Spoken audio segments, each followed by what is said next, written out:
Well, it's Groundhog Day. Again. And that must mean that I am Professor Robert E.G. Black. And this is the Groundhog Day Project. It's one of those infinite time loop situations you might have heard about. It's a thing where the same day keeps happening. Time.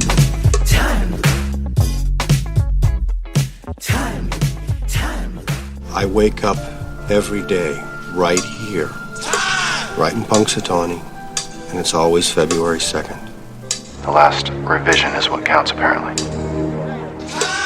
Minute 13 gets us away from Ned Ryerson and into Gobbler's Knob, the town square of Woodstock, Illinois, posing as Punxsutawney, Pennsylvania, and gets Phil across that square, up near the stage, up with Rita and Larry, ready to do the report ASAP. Phil, by the way, is arriving a bit late.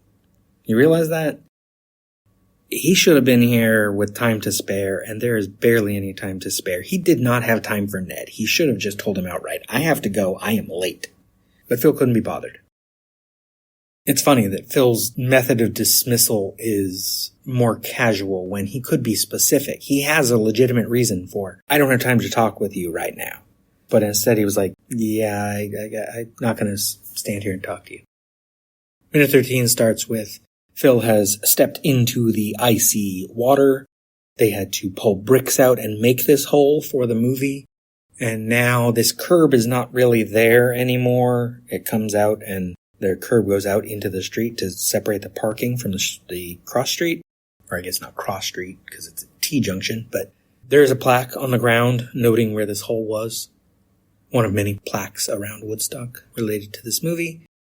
And Ned behind him says, watch out for the first step. It's a doozy.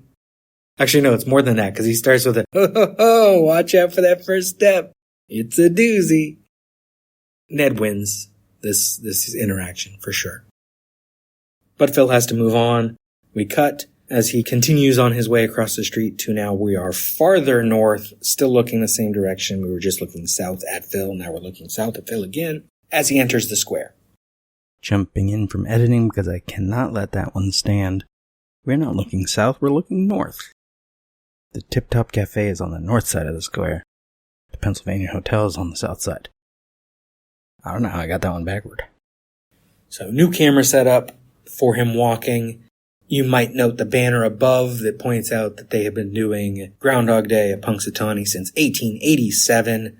That is important for later because at the banquet at the end of the film, it tells us that it is the 100 and something. I forget the number now. I know we're not doing the math. But that is why I say the movie is set in 1991. Because in the reality of the film, in the context, we have the original year and then how many years it's been. And so we can do the math and figure out it is 1991. Most of this minute is taken up by a song. As Phil, I don't think I've ever made this connection in the blog, which I love making new connections and new observations for this movie because it is nuts that is possible after as many times as I have seen it. But the song is the Pennsylvania polka. And what is Phil doing? He is navigating his way through a crowd, some of them actually dancing, some of them just in the way. So he is essentially doing the Pennsylvania polka with the people of Punxsutawney. Oh, it's me editing again. I just wanted to point out in case you thought that new observation wasn't that interesting. This specific Pennsylvania polka observation is bigger. I just interrupted myself, and at the moment editing, I can't remember if I get into the bigger version in this episode or later. But trust me, the Pennsylvania polka is bigger than you think it is.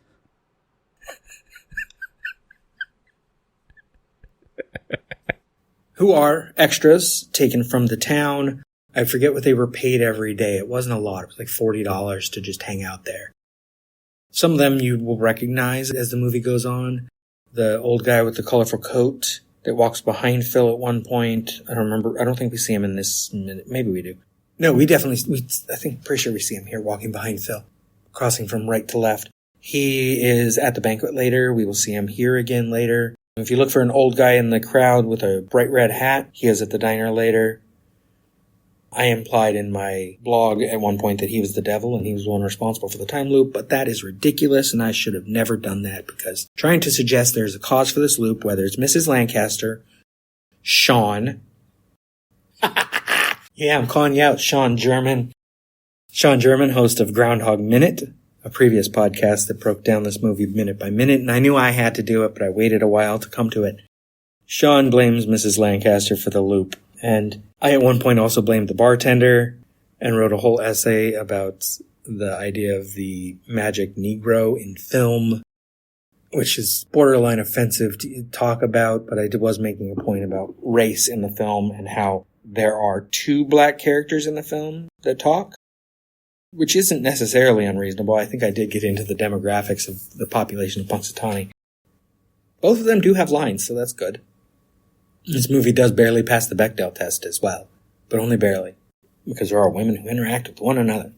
I believe it was the women in the car, the flat tire ladies, but we'll talk about more when we get to them. Although Rita and Nancy do exchange a hi, but that's not really a conversation, so I don't really think it counts.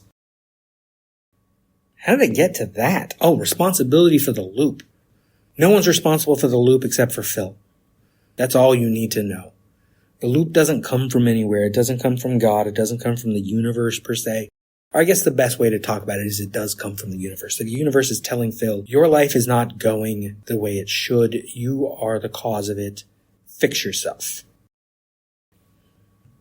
Strike up the music. The band has begun the Pennsylvania Polka. Pick out your partner and join in the fun. The Pennsylvania Polka. It started in Scranton. It's now number 1. It's gonna entertain ya. And that's the point in the lyrics that we don't really hear them anymore because Phil is close enough to the stage, walking with some military guys behind him because there are, I guess it'd be National Guard watching the place as well as local police. But we hear Rita say, Phil, over here, and then where have you been? And she's making sure he's presentable for camera, of course. She's doing her job. He's late, but she doesn't point that out. And he says, it was horrible. A giant leech got me. He means Ned, of course. But why is he saying this now? There's no time to explain. It's a metaphor, so Rita won't understand what he's talking about.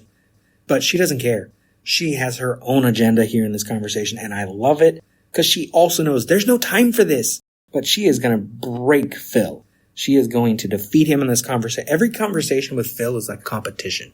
Ned won that last round, and Rita wins this one. Because she gets into her thing. You're missing all the fun. I love that he looks around like, yeah, where? Because this isn't it. And she says, these people are great. Some of them have been partying all night. They sing songs so they get too cold, and they go sit by the fire, and they get warm, and then they come back and sing some more. And she is so excited by this. She is excited.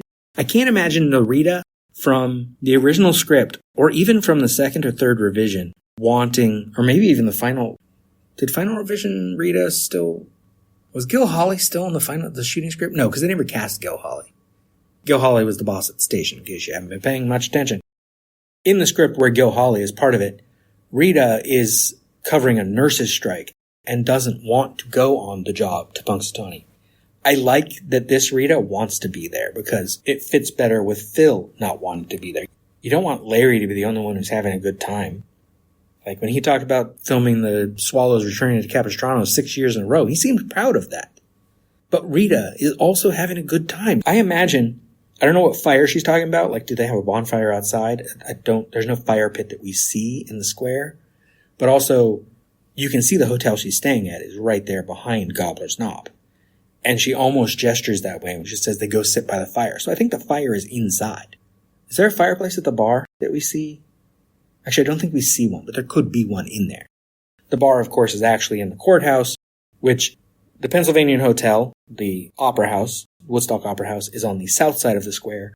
The courthouse is over on the west side of the square, and we will see it in other minutes. And the van drove toward it and past it when it entered the square. That is where the bar is. That is where the jail cell is in the movie, or in the courthouse. Because I don't think it operates as a courthouse anymore. It's more of like a historical landmark, and there's a restaurant in there. The jail cell, I believe, usually has a table in that little space, and they pulled the table out and put the bars in front of it to make it look like a jail cell. Phil responds, and the minute ends with him saying, "Yeah, they're hicks, Rita."